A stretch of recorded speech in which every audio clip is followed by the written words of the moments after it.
So, hello. I thought I would film how to do pelvic tilts and clock face from lying down. My dog is clearly very keen to join in right now, so I'm hopeful that she will leave me alone in a minute to be able to do this. However, maybe she won't. Maybe I'll be stuck with my hand just there for a bit. We shall see. However, what I want to try and do is I'm trying to get my butt away from the back of the dog. So what I want you to imagine for a pelvic tilt is that you've got a skewer running just straight between your hips from left to right. And so what I want you to try and do is to tilt the pelvis so that it works around the axis. So it's just going forward and back like that. The dog is still going. Amazing. Good girl, beastie. Okay, so we're going for forward and back tilting there, which hopefully you can see. So I'm just rolling forwards and back over the sacrum, and you can see my pelvis tilting there.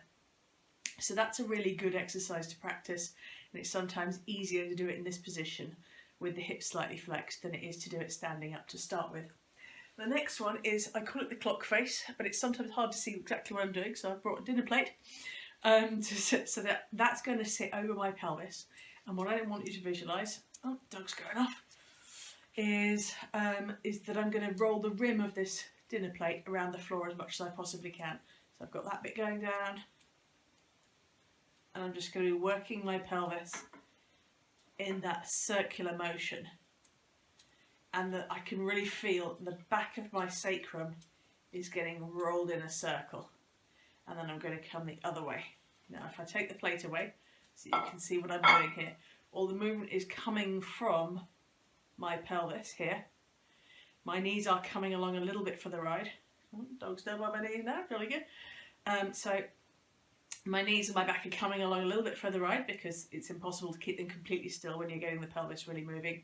But the idea is really about gaining some movement and some control around the pelvis. So this will work the core muscles, it will work the sort of movement muscles, and it will just gradually get your pelvis more mobile. And this is a pre-exercise, if you like, a regression to doing things like the hula and the side bend and stuff like that. So this is just getting the small muscles working so that later on, when you get more control and when you want to move it on so you're doing it standing up, this will become the hula and the side bend and all those sorts of things. So there you go. That is the crook lying, pelvic tilting and pelvic clocks.